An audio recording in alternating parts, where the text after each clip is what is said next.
Sugeng enjang Bapak Ibu lan sedherek ingkang kinasihan wonten ing asmanipun Gusti Yesus Kristus. Saestu bingah manah kula awit kepareng kepanggihan malih sinaosa wonten ing saluran menika, wonten ing jaringan menika. Ibadah minggu menika dados ibadah ingkang istimewa awit kita memuji Gusti, kita ngidung mawi kidungan, mawi nyanyian basa Jawi. Ampun kuatos sederek-sederek ingkang boten saged basa Jawi, samangke kula tulisaken terjemahanipun wonten ing layar. Selamat pagi Bapak dan Saudara. Ini menjadi minggu yang istimewa karena kita akan beribadah dalam bahasa Jawa.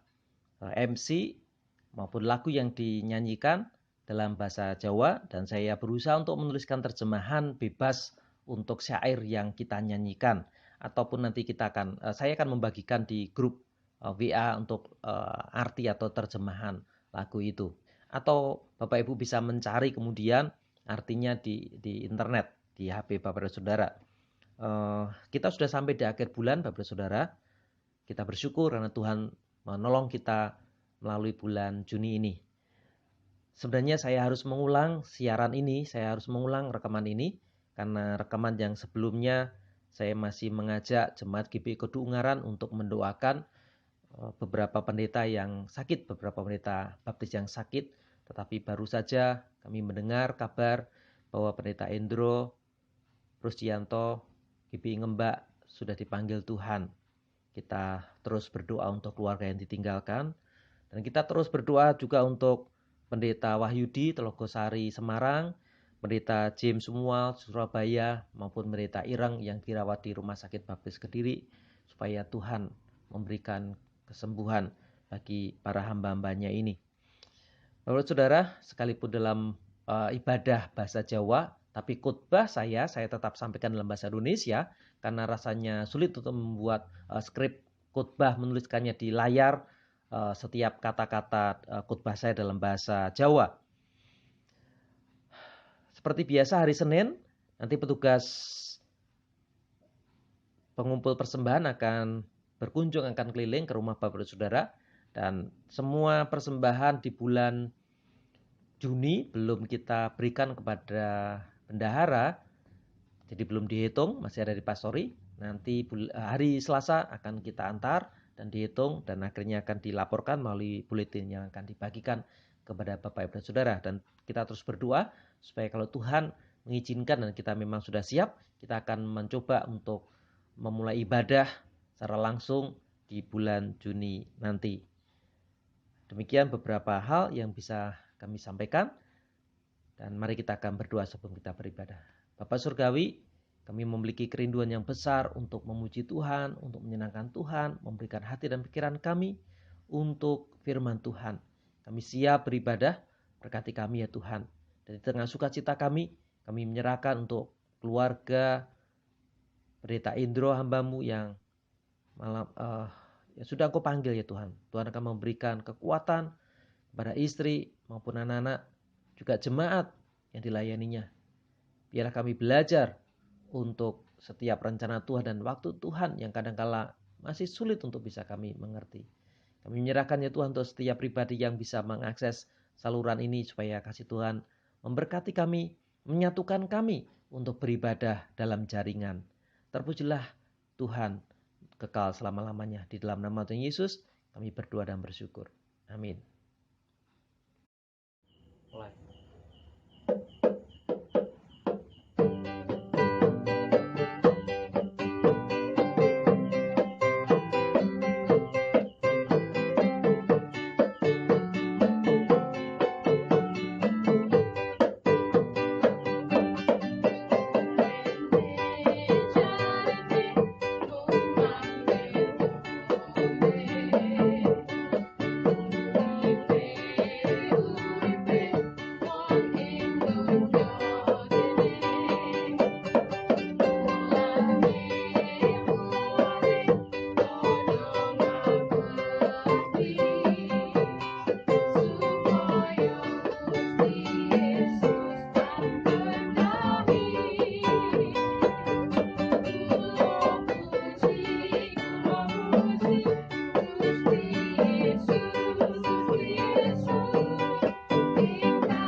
Bapak Ibu kadang kinase kita badhe memuji asmanipun Gusti kanthi nyanyian Gandul Gusti.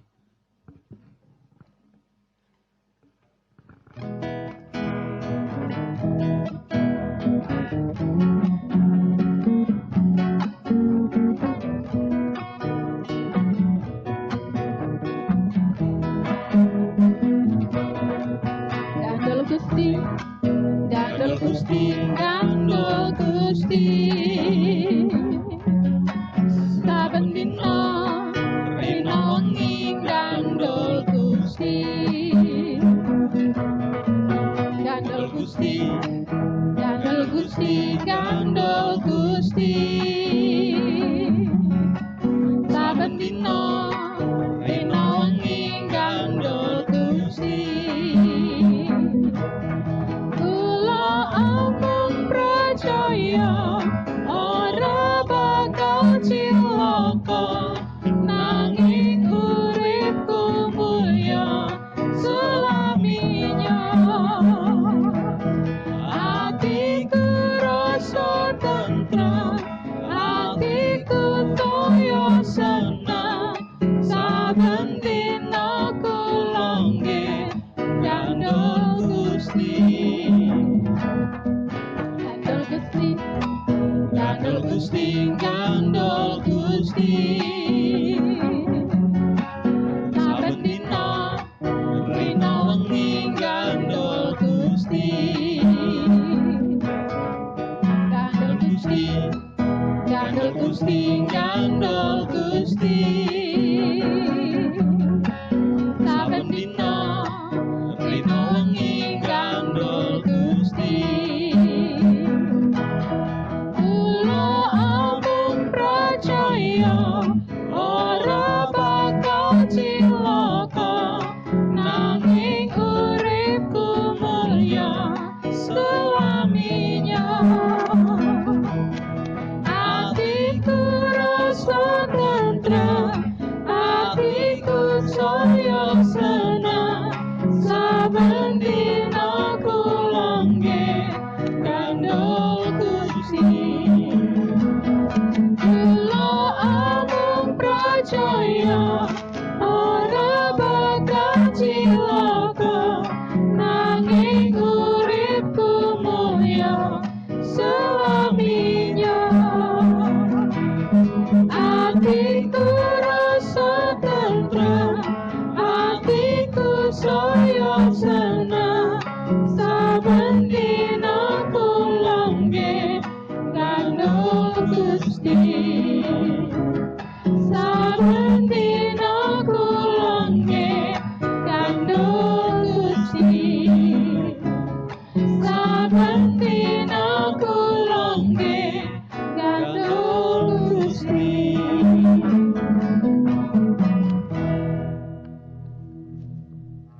Amin. Bapak Ibu kadang kinase kita badhe maos sabdanipun Gusti ingkang kaserat ing Injil Yohanan bab 8 ayat 2 dugi 11. Bareng wayah bangun esuk panjenengane rawuh meneh ing padalaman suci lan wong kabeh padha sowan ing ngarsane. Panjenengane banjur lenggah mulang wong-wong kuwi. Para ahli Taurat lan para Farisi tumuli padha ngajukake marang panjenengane wong wadon kang kacekel nalika laku bandrek. Wong-wong iku padha mapanake wong wadon mau ana ing tengah, banjur padha matur marang Yesus, "Rabi, tiyang estri punika kacepeng nalika saweg lempah bandrek." Musa ndhawuhaken dhateng kita wonten ing angger-anggering Taurat supados tiang-tiang estri ingkang mekaten punika dipun benturana sela. Ingkang punika kados pundi pamanggih panjenengan? Wong-wong mau padha munjuk mangkono kanggo nyoba panjenengane supaya oleh jalaran kanggo nglepatake panjenengane. Nanging Yesus tumungkul banjur nyerat ing lemah kalawan racikane.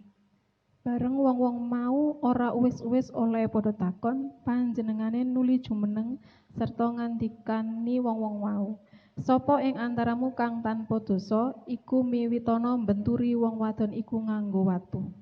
Panjenengane banjur tumungkuh maneh sarta nyerat ing lemah. Ananging sawise wong-wong mau krungu pangandika iku, tumuli padha lunga mbaka siji. Wiwit saka kang tuwa dhewe, wekasane kari Yesus piyambak lan wong wadon kang isih tetep ana ing kono. Yesus tumuli jumeneng sarta ngandika marang wong wadon kuwi, "He, wong wadon, ana ing ngendi wong-wong mau? Apa ora ana kang ngukum kowe?" Atur wangsulane, "Boten wonten, Gusti." Yesus banjur ngendika, "Aku ora ngukum kowe. Lunga lan wiwit saiki aja gawe dosa." Mekaten pawaos kitab kita wau, lan sumangga kita nyawisaken manah lan pikiran saderengipun kita ngidung kanthi kidung ayem wonten ing Gusti.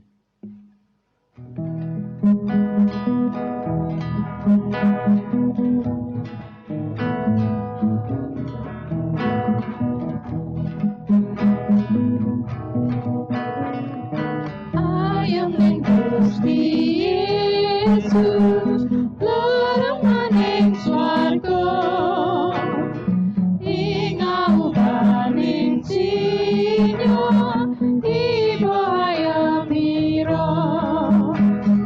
Wonten swara gumandheng, liar pada pramukti, ning swarga samyang idung, lan ing garing ati. Ayem ning Gusti Yesus, bejengan ing swarga, kuasa rencana kalih sing panggoda.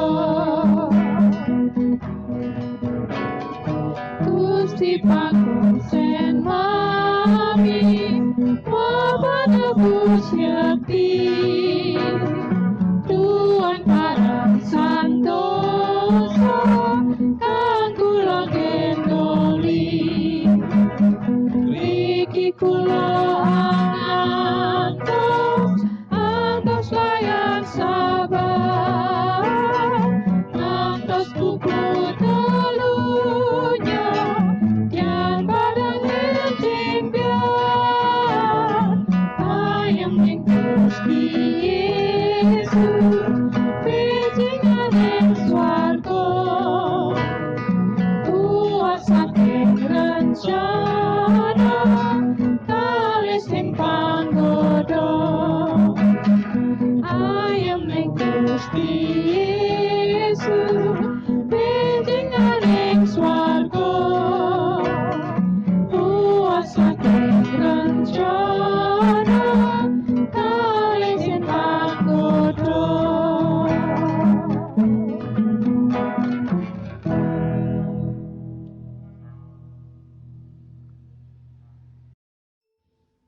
Bapak, Ibu, dan Saudara yang dikasihi Tuhan, pelajaran firman Tuhan, pelajaran Alkitab kita melalui khotbah pada tahun ini, kita sudah sampai di pasal yang ke-8 dari Injil Yohanes. Pasal yang ke-8, nanti kita akan belajar ayat yang ke-2 sampai dengan yang ke-11. Kita bisa ditambahkan satu ayat, yaitu pasal yang ke-7, ayat yang ke-53. Lembaga Alkitab memberikan judul Perempuan yang Berzina, dan saya memberikan judul untuk khotbah pada pagi hari ini adalah Yesus, Tuhan yang mengampuni. Nah, Bapak dan Saudara, saya selalu mengingatkan bahwa khotbah yang kita terima, kita pelajari, khotbah berseri. Jadi mohon terus mengingat apa yang kemarin kita pelajari atau minggu-minggu sebelumnya kita pelajari, karena pasti akan ada kaitannya. Latar belakangnya jangan sampai lupa tentang Injil Yohanes ini. Tujuan penulisan Injil Yohanes jangan sampai lupa. Nah, minggu yang lalu atau beberapa minggu yang lalu kita belajar bagaimana terjadi perbantahan mengenai diri Yesus. Bahkan mulai pasal yang kelima kita mendapatkan ada gejala, ada satu usaha di mana pemimpin agama Yahudi akan memusnahkan, akan membunuh Yesus. Nah, pasal yang ke-7 semakin meruncing setelah mengakhiri hari dengan perdebatan, kalau boleh dibilang ini semacam perbantahan yang seru, maka terjadi ketidaksatuan suara di antara orang Yahudi maupun pemimpin agama Yahudi itu sendiri. Dan muncullah Nikodemus yang membela Yesus. Nikodemus ini seorang pemimpin agama Yahudi yang sempat bertemu secara pribadi dengan Tuhan Yesus Kristus dan bertanya, boleh dikatakan Nikodemus mempercayai Yesus, menaruh hormat kepada Yesus. Dan Nikodemus membela Yesus di depan teman-temannya pada waktu itu. Malam itu setelah selesai semuanya, terjadi perbantahan, usaha membunuh yang semakin mengerucut. Malam itu mereka semuanya pulang ke rumah. Ayat yang ke-53 di pasal yang ke-7 di sana dikatakan, lalu mereka pulang masing-masing ke rumahnya. Dan ingat baik-baik, ayat yang pertama pasal yang ke-8 dituliskan, tetapi Yesus pergi ke Bukit Zaitun. Bayangkan Bapak Saudara, Yesus seperti yang pernah disampaikan sebelumnya, tidak mempunyai tempat untuk meletakkan kepalanya. Yesus tidak ada tempat untuk meletakkan kepalanya. Yesus meninggalkan Yerusalem, di mana kota itu tidak membuka diri untuk keberadaan Yesus. Orang-orang Yerusalem yang tidak mempunyai tempat bagi Yesus. Mereka menutup pintu hati dan rumah mereka untuk Sang Mesias. Yesus ke Bukit Zaitun tentu untuk menikmati persekutuan yang intim dengan Bapa Surgawi, untuk berdoa. Yesus menempuh perjalanan kira-kira 2-3 kilometer keluar kota. Nah, pasal yang ke-8 dimulai dengan hari yang baru, pagi-pagi benar. Perhatikan Bapak Saudara, ayat yang kedua. Pagi-pagi benar ia berada lagi di bait Allah. Pagi-pagi benar Yesus memiliki antusias untuk kembali ke bait Allah. Tadi saya sudah mengatakan Bukit Zaitun kira-kira ya 2, 3 atau 4 kilo perjalanan dari kota Yerusalem di keluar kota. Saya bisa membayangkan mungkin ini hari yang masih remang-remang, pagi subuh lah. Yesus sudah siap untuk melayani. Bahkan Yesus seolah-olah tidak kapok untuk mencintai orang-orang yang berusaha untuk membunuhnya. Yesus tidak kapok untuk mencintai Yerusalem, dan Yesus pagi-pagi betul sudah ada di bait Allah, berjumpa dengan banyak orang yang masih menikmati hari raya Perdaun pada waktu itu. Yesus sudah siap untuk mengasihi, Yesus sudah siap untuk mengajar kembali. Ini antusias Yesus yang luar biasa. Keteladanan kasih Yesus bisa kita lihat di sini. Ketika Yerusalem dan orang-orangnya menolaknya, namun Yesus masih kembali. Seperti tadi saya katakan, tidak ada kapoknya untuk mencintai, untuk mengasihi. Inilah kesempatan yang akhirnya digunakan oleh para pemimpin agama Yahudi untuk menjerat, untuk menjebak Yesus. Saya mulai berpikir, walaupun tidak dituliskan karena hanya dikatakan lalu mereka pulang masing-masing ke rumahnya.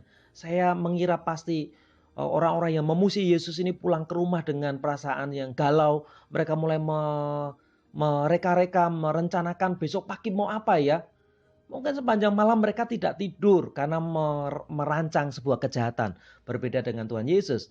Bisa jadi sepanjang malam tidak tidur tetapi berkomunikasi atau menikmati persekutuan yang intim dengan Bapa Surgawi. Nah Bapak Saudara, inilah ceritanya. Bagaimana orang-orang Yahudi, pemimpin Yahudi mencoba menjebak, menjerat Yesus. Ceritanya saya yakin kita sudah tahu semuanya. Nah, dari cerita itu ada hal yang janggal sebenarnya Bapak Saudara. Kenapa? Tadi sudah kita mendengar bacaannya dalam bahasa Jawa, bahasa Indonesianya kita bisa menyimaknya mulai ayat yang kedua sampai dengan yang ke-11. Bahwa ketika Yesus sudah siap untuk mengajar, Yesus diperhadapkan dengan persoalan yang sangat sulit untuk diputuskan. Ayat yang keempat di sana dikatakan mereka menempatkan perempuan itu di tengah-tengah lalu berkata kepada Yesus, "Rabi, perempuan ini tertangkap basah ketika ia sedang berbuat zina." Nah, kasus ini agak janggal Bapak Saudara. Kenapa? Karena hanya wanita yang ditangkap. Dan coba mengarahkan untuk Yesus menjatuhkan hukuman menurut hukumnya Musa. Jadi seolah-olah itu sudah menggiring opini Yesus untuk ini loh, ini berdosa, ini ketangkap basah berzina. Janggal kenapa? Karena orang-orang Yahudi, khususnya pemimpin-pemimpin agama Yahudi pasti sangat hafal betul kitab imamat, kitab Taurat, aturan-aturannya Musa yang diberikan kepada bangsa Israel. bahwa nanti Bapak Ibu bisa melihat di Imamat pasal yang ke-20 ayat yang ke-10 dan seterusnya, bahwa hukuman mati untuk perzinahan itu ada persyaratannya, yaitu untuk wanita yang sudah bersuami. Ini yang dikatakan berzina ketika melakukan hubungan seksual dengan laki-laki yang lain. Nanti sekali lagi disimak di Imamat pasal yang ke-20 ayat yang ke-10. Bahwa kalau ada laki-laki yang melakukan hubungan suami istri dengan istrinya sesamanya, istrinya orang lain. Ini yang dikatakan berzina. Maka hukumnya adalah mati. Dan ada ketentuan-ketentuan lain lagi yang sejajar dengan hal itu. Yaitu nanti kalau kita bisa membaca di sana, laki-laki yang menjalin hubungan seksual dengan istri orang lain, hukumannya mati. Laki-laki yang menjalin hubungan seksual dengan ibunya atau istri ayahnya, ini juga hukuman mati. Laki-laki yang menjalin hubungan seksual dengan menantunya, menantu berarti istri anaknya, ini juga hukumannya mati. Laki-laki yang menjalin hubungan seksual dengan laki-laki, ini G, di sana dituliskan secara jelas hukumannya adalah mati. Laki-laki yang menikahi baik anak dan ibunya, ya, gimana ya? Misalnya saya menikahi Ibu Monica, tapi saya juga menikahi Ibu Yohana Maufa, itu hukumannya juga mati. Dan masih ada beberapa kasus yang dijelaskan di sana. Nah, janggal kenapa? Karena yang dibawa hanya wanita. Sedangkan pria yang melakukan perzinahan itu, entah itu melarikan diri atau sengaja di skenario seperti itu, kita tidak tahu, tapi tidak dihadirkan dalam persidangan istimewa karena memaksa Yesus untuk menjadi hakim. Kejanggalan yang kedua adalah mereka membawa tertuduh tanpa saksi, padahal mereka hafal betul bagaimana proses pengadilan agama, bahwa sebuah kasus tidak bisa diangkat kalau tidak ada saksi, bahkan saksi itu harus 2 atau lebih, tetapi mereka tidak membawa saksi. Bahkan kalau menurut pengertiannya perzinahan adalah istri orang lain, bahkan tidak menghadirkan suami dari perempuan itu. Perhatikan Bapak Saudara, ini bukan perempuan yang belum mempunyai pasangan, tetapi tidak dihadirkan. Wanita itu tidak berdaya menghadapi pengadilan yang tidak adil itu tanpa ada saksi. Bagaimana mungkin bisa terjadi hukuman mati seandainya terjadi ya, tanpa ada saksi. Tanpa ada saksi, dituduh saja. Dan kejanggalan yang berikutnya adalah mereka menuduh melanggar hukum agama, tetapi yang mengadili bukan para imam, bukan imam besar. Masih ingat ketika Yesus ditangkap, mereka diadili kok secara agama, mereka dibawa di hadapan imam-imam. Tetapi wanita ini yang dituduh telah melanggar undang-undang agama, tidak dihakimi oleh para imam, tidak diadili secara agama, tetapi justru dibawa kepada Yesus. Di mana Yesus adalah mereka tolak. Yesus yang mereka perdebatkan. Yesus yang membuat perbantahan. Tetapi justru mereka membawa kepada Yesus. Ini sebuah kejanggalan, sebuah kasus yang besar, Bapak Saudara. Tujuannya apa? Tujuannya apa? Jelas kita sudah belajar karena Alkitab sudah terbuka bagi kita. Kita bisa melihat ada ayat yang mengatakan bahwa tujuannya jelas untuk menjerat, untuk menjebak Tuhan Yesus. Ini buah si malakama. Menurut orang-orang yang merancang kejahatan itu, apapun jawaban Yesus, pasti Yesus kena. Pasti Yesus kena. Menjadi satu alasan untuk membunuh Yesus atau untuk menghukum Yesus. Kenapa? Kalau Yesus berkata, dan Yesus sebagai takdir atau alamiahnya sebagai orang Yahudi, Yesus juga hafal betul kitab Perjanjian Lama. Mereka mengharapkan bahwa Yesus pun akan tahu imamat mengatakan apa. Oh, perempuan berzina, hukum mati. Mereka berharap bahwa bahkan sudah menggiring opini Yesus. Menurut Musa ini harus dihukum mati.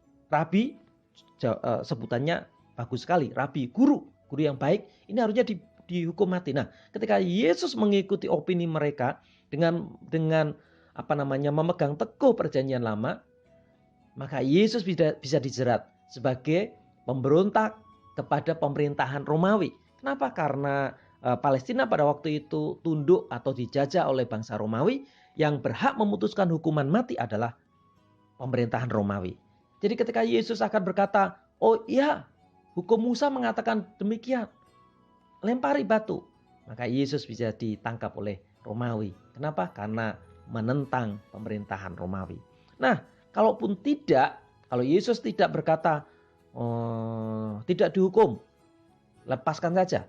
Maka Yesus sangat jelas, ada banyak saksi, berarti Yesus sedang berkonfrontasi terbuka bahwa Yesus menolak hukum Taurat. Karena hukum Taurat mengatakannya jelas, hukum mati. Nah, sangat membingungkan Bapak Saudara. Orang-orang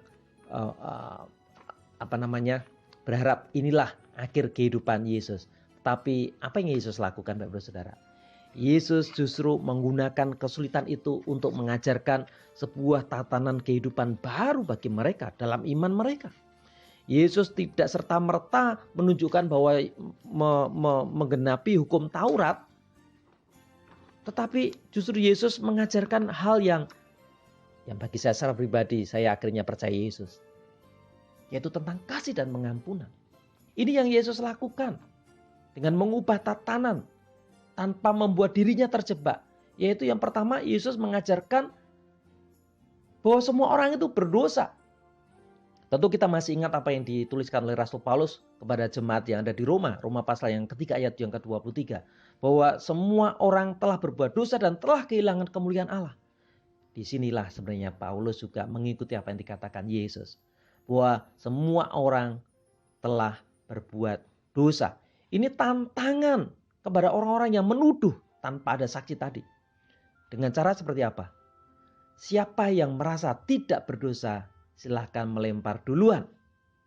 Bahkan dalam konteks ini beberapa penafsir, beberapa teolog sebenarnya ini adalah kesejajaran. Apa yang dikatakan Tuhan Yesus ini adalah sebuah kesejajaran. Ketika mereka membawa kasus perzinahan, maka Yesus berkata sebenarnya barang siapa yang tidak berdosa, tidak pernah melakukan dosa perzinahan, silahkan melempar duluan. Dan kita sudah tahu hasilnya Bapak Saudara, bahwa tidak ada orang yang berani melempar, menghukum mati, merajam perempuan itu. Dengan kata lain, hati nurani mereka yang mengadili sendiri. Hati nurani mereka yang menunjukkan bahwa mereka adalah juga berdosa. Tidak layak menghukum. Dan satu persatu mereka meninggalkan. Tadi sudah saya singgung bahwa Roma mengatakan semua orang telah berbuat dosa dan telah kehilangan kemuliaan Allah. Bapak Saudara, jangan mengira ada dosa besar atau kecil di hadapan Allah. Ingatlah bahwa Adam dan Hawa sampai diusir dari tanah Eden itu tidak melakukan perzinahan, tidak membunuh. Hanya apa? Hanya nyuri buah. Bayangkan, dalam konteks kita perhatikan. Adam dan Hawa hanya nyuri buah. Bagi Tuhan, dosa adalah ketidaktaatan. Mau tidak taat besar maupun tidak taat kecil sama saja di hadapan Tuhan, yaitu dosa. Dan upah dosa ialah maut. Upah dosa adalah kematian sebenarnya, seperti perempuan yang berzina itu. Dia layak menerima hukuman mati. Ini yang pertama yang Tuhan sampaikan. Semua orang telah berbuat dosa.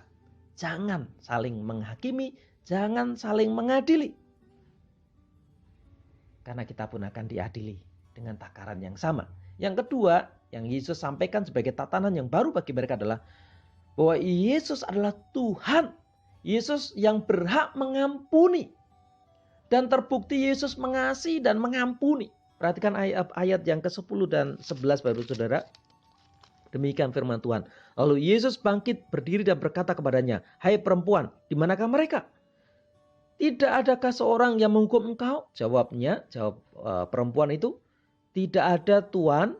Lalu kata Yesus, "Aku pun," ini Yesus Bapak Saudara, yang tahu bahwa wanita ini juga berbuat dosa. Sebagaimana Yesus tahu siapa Natanael sebelum bertemu, pasti Yesus tahu sebelum perempuan ini bertemu dengan Yesus. "Aku pun tidak menghukum engkau. Pergilah dan jangan berbuat dosa lagi mulai dari sekarang." Kata jangan berbuat dosa lagi mulai dari sekarang karena Yesus tahu perempuan ini berbuat dosa. Yesus tahu orang-orang Farisi itu berbuat dosa. Dan Yesus mengajarkan bahwa semuanya telah berbuat dosa. Tetapi disinilah Yesus menunjukkan siapa dirinya. yaitu Mesias, Tuhan yang mempunyai kuasa untuk mengampuni. Ada dua jenis perbuatan salah Bapak Ibu Saudara. Ya, karena di doa yang diajarkan oleh Tuhan Yesus yang kita kenal dengan sebutan biasanya kita menyebut doa Bapa kami. Karena awalnya adalah Bapa kami yang ada di surga. Di situ Tuhan Yesus juga mengajarkan, dan ampunilah kami seperti kami mengampuni sesama kami. Ada dua jenis sebenarnya sebuah kesalahan. Jadi ketika ada sesama yang berbuat salah, ya boleh dikatakan berbuat dosa, itu kesalahan. Misalnya si A misalnya melukai saya, dia berbuat salah. Nah, yang diajarkan adalah saya harus mengampuni, saya harus memaafkan. Mengampuni kesalahan, bukan mengampuni dosanya. Nah, untuk lebih jelasnya seperti ini, Bapak Saudara. Kalau misalnya ada orang mabuk, naik mobil, kemudian orang mabuk ini nabrak beberapa orang, dan diantaranya meninggal dunia. Lalu yang meninggal ini ternyata orang Kristen. Keluarganya Kristen dan keluarganya yang menganggap ya sudahlah, ini bagian dari kehendak Tuhan lah, kita harus menerimanya. Dan karena orang Kristen belajar untuk mengasihi dan mengampuni, keluarga ini berkata kepada orang pemabuk itu, kami sudah memaafkan, kami sudah mengampuni. Kesalahan atau luka yang ditimbulkan dari perbuatan pemabuk ini kepada keluarga ini sudah diterima dan diampuni atau dimaafkan. Tetapi perbuatan sampai menghilangkan nyawa sesamanya itu melanggar hukum, dan hukum tetap berlaku Bapak Saudara. Nggak bisa bebas. Sekalipun keluarga ini sudah mengatakan aku sudah mengampuni, tapi hukum tetap sama. Dosa seperti itu Bapak Saudara. Kalaupun ini adalah misalnya ya sebuah kesalahan perzinahan, suaminya bisa mengampuni atau memaafkan, tetapi karena dosa perzinahan adalah melanggar apa yang dikatakan, apa yang diperintahkan Tuhan, apa yang disabdakan Tuhan, maka perempuan ini berdosa kepada Tuhan.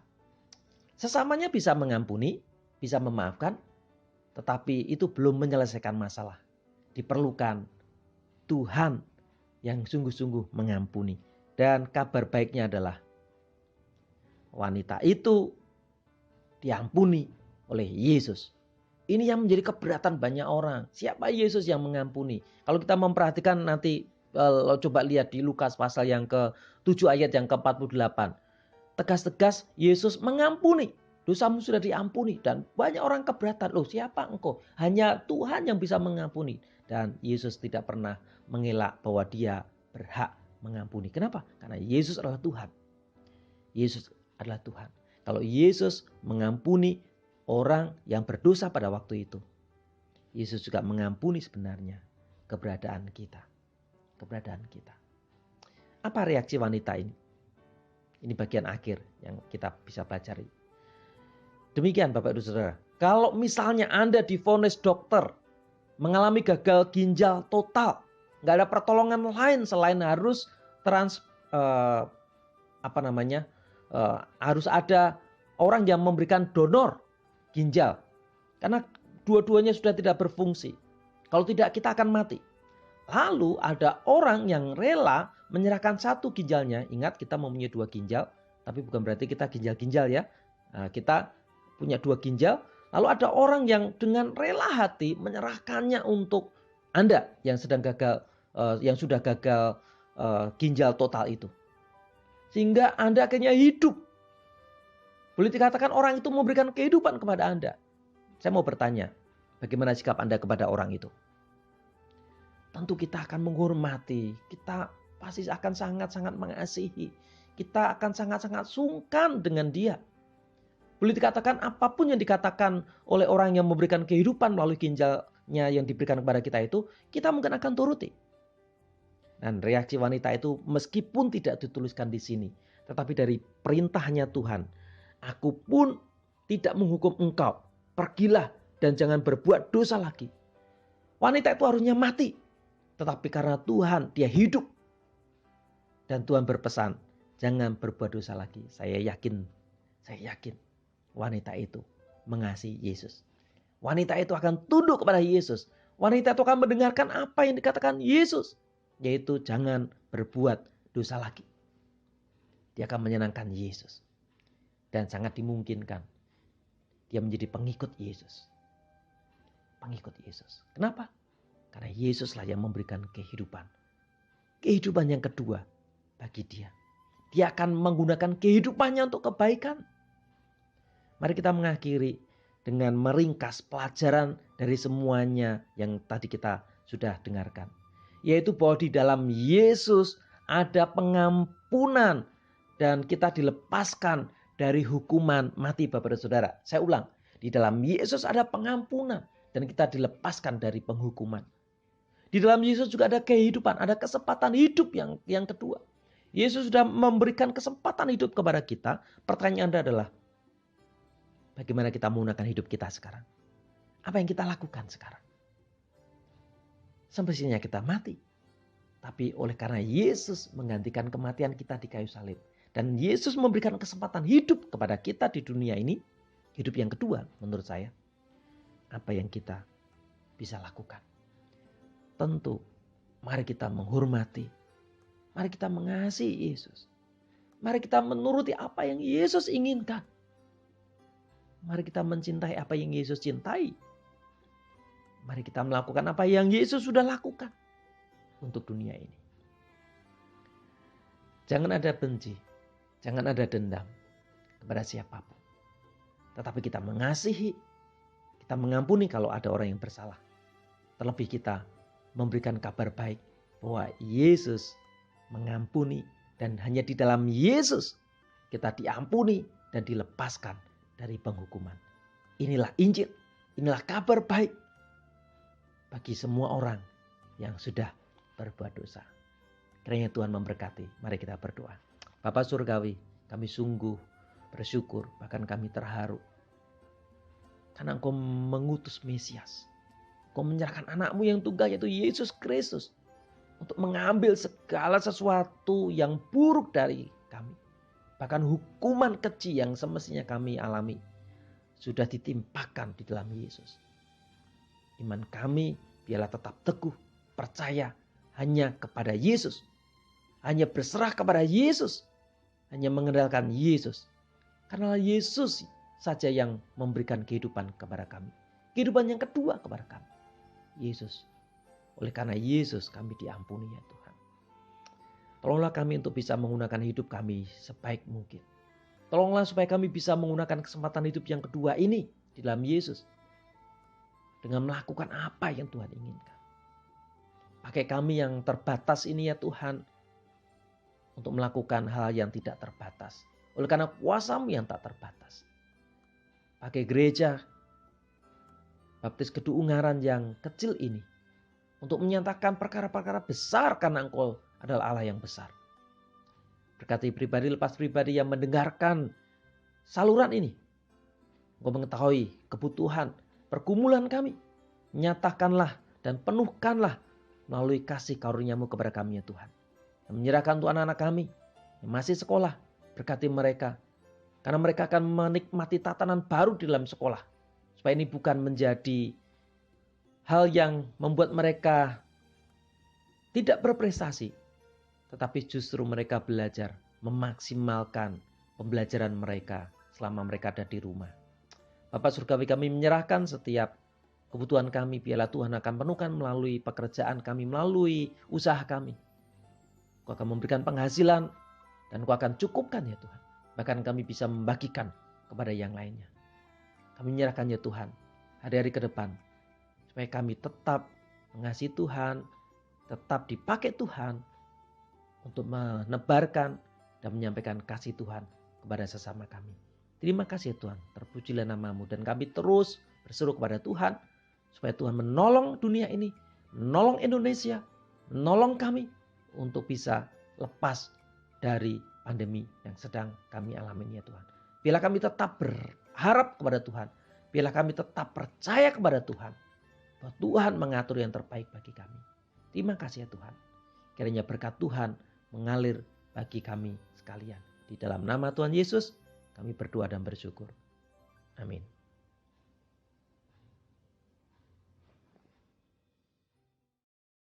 Mekaten kala wau pamedaring sabda, semoga kita tanggepi kanthi ngidung pitados ing Gusti.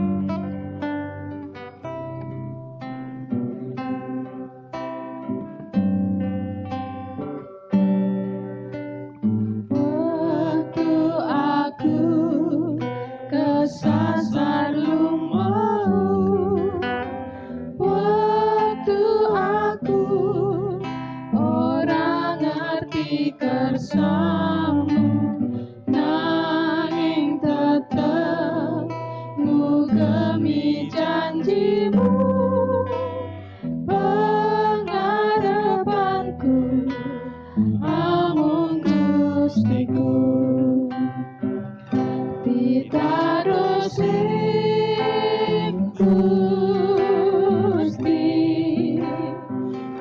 pitados ing Gusti, pitados ing Gusti, tansah pitados ing Gusti.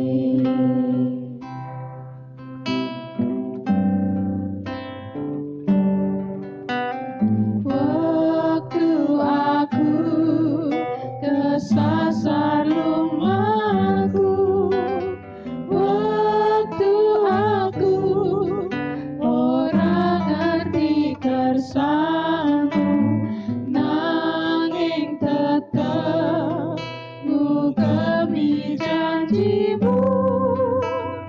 Pengarepanku amung Gustiku, pitados ing Gusti,